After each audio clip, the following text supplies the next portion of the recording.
నమస్తే, welcome to our channel. నేను పద్మిని. ప్రస్తుతంతో పాటు ప్రముఖ ఆధ్యాత్మికవేత్త వాస్తు జ్యోతిష పండితులు కేఎస్ఆర్ గారు ఉన్నారు. మాట్లాడదాం. నమస్తే సార్. నమస్తే సార్, జ్యేష్ఠమాస శుక్లపక్ష అష్టమి చాలా విశేషవంతమైనటువంటి రోజు. ధూమావతి జయంతిగా జరుపుకునేటటువంటి రోజుగా పరిగణిస్తారు. ధూమావతి అమ్మవారు దశమహావిద్యలలో 7వ రూపంగా కొలుస్తారు అనేది తెలిసినటువంటి విషయం. కానీ గృహస్థులు ధూమావతి అమ్మవారి ఆరాధన చేయొచ్చా? అందున సువాసనలు పూజించవచ్చా? ఎందుకంటే అమ్మవారు అన్ని రకాలుగానూ ఉంటారు. ప్రతి స్త్రీని కూడా మనం గౌరవించాలి అనేది ఖచ్చితంగా చెప్తూ ఉంటుంది. అయితే పూర్వ సువాసనల్ని కూడా గౌరవించాలి. అమ్మవారు పూర్వ సువాసన రూపంలోనే ఉంటారు. మరి అసలు ఈ ధూమావతి అమ్మవారిని ఎవరెవరు పూజించాలి? పూజిస్తే వచ్చేటటువంటి ఫలితం ఏమిటి? ఆ రోజు సోమవారం అష్టమి అయింది. సో ఇది కూడా చాలా విశేషవంతమైనటువంటి కాంబినేషన్ కదా సార్. మరి ఎట్లా యూటిలైజ్ చేసుకోవాలి సార్ ఈ తిథిని? రైట్. అంటే మనం జనరల్గా ఏంటంటే సరే మీరు అడిగినట్టుగా ఎవరైనా పూజించవచ్చు. అంటే సాధన అనేది కనుక చేసుకున్నట్టయితే కనుక అంటే ఈ సాధకులు లేదా ఉపాసకులు అంటే కనుక కొన్ని లక్ష్యాలతో వారి యొక్క అనుష్ఠానం చేయటం అనేది, అంటే నేను పలానా ఉపాసకురాలు పలానా ఉపాసకుడిని ఇలా మనం చెప్పుకుంటూ ఉంటాం. సో అలా ఉపాసన పద్ధతిలో ఈవెన్ని వెళ్ళాలి అనుకున్నప్పుడు ఆడవాళ్ళైనా చేయొచ్చు, మగవాళ్ళైనా చేయొచ్చు. కానీ అప్పుడు రాత్రిపూట చేస్తేనే దాని విశిష్టత అనేది ఎక్కువ ఉంటుంది, ఆయనతో ఏమంటాం సులభంగా ప్రసన్నం అవ్వడానికి. సో అందుకని దానికి మళ్ళీ మనం ఏదైనా సరే ఒక జపం అనుకున్నప్పుడు దానికి మళ్ళీ ఇంత ఇది కూడా ఉంటుంది సంఖ్య. అంటే 10,000 అవ్వచ్చు, 1,00,000 అవ్వచ్చు, అలా సంఖ్య అనేది ఉంటుంది. అది అవన్నీ ఎవరికి?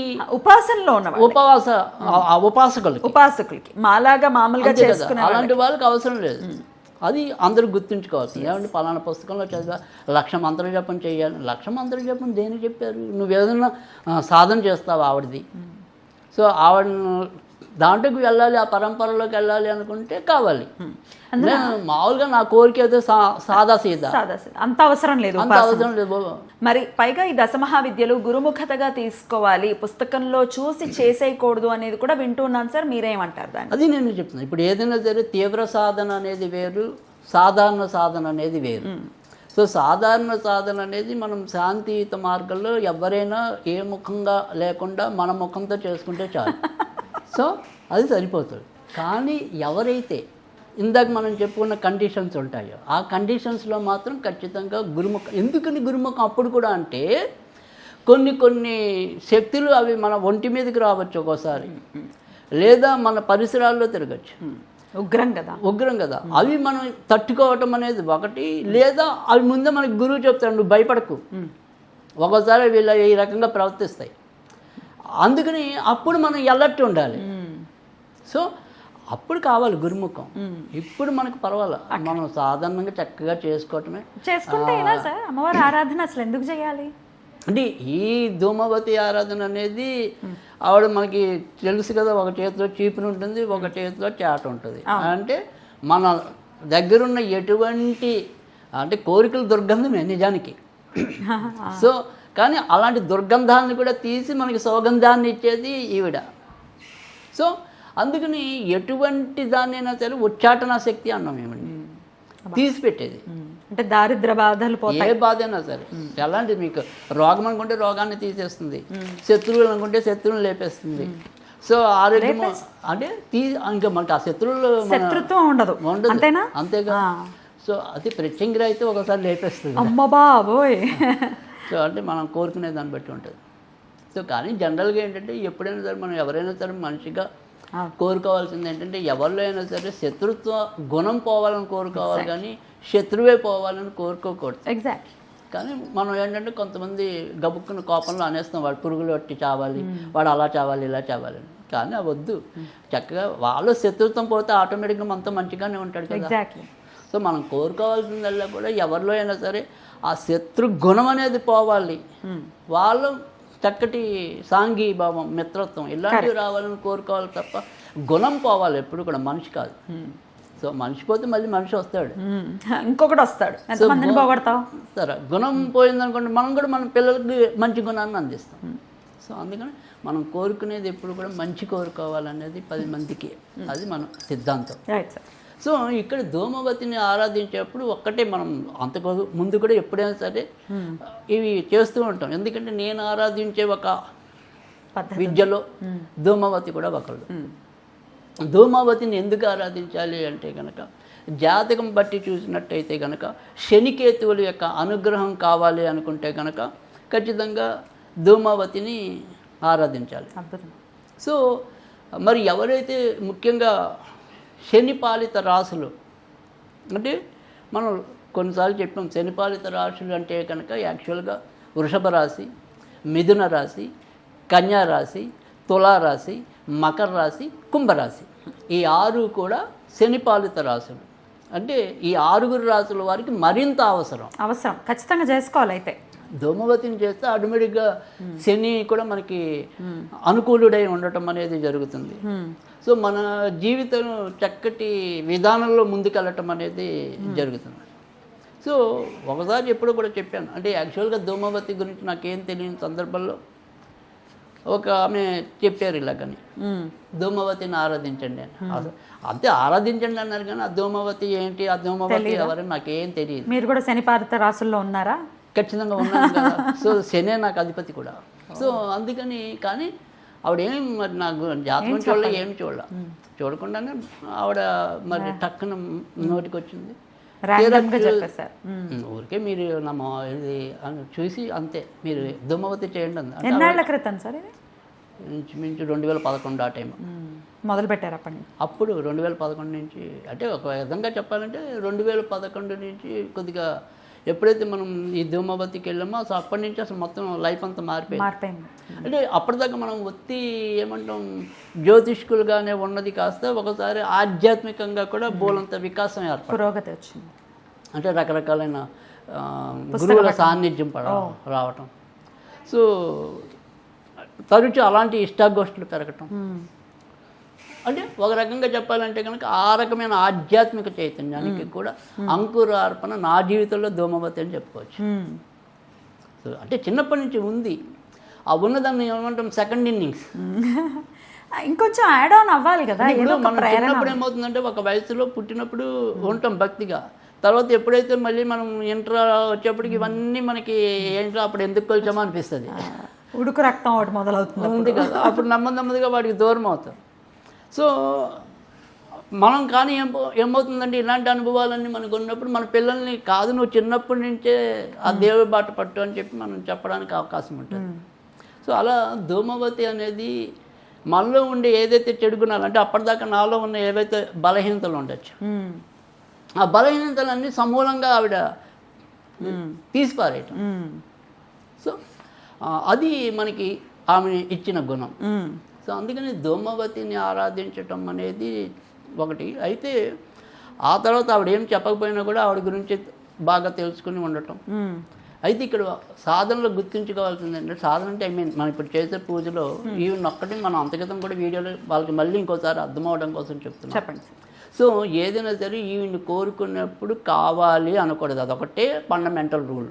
అంటే అమ్మ నాకు డబ్బులు కావాలి, అమ్మ నాకు ఆరోగ్యం కావాలి, అమ్మ నాకు సంతానం కావాలి అని కోరకూడదు. అమ్మ నాకు దరిద్రం పోవాలి.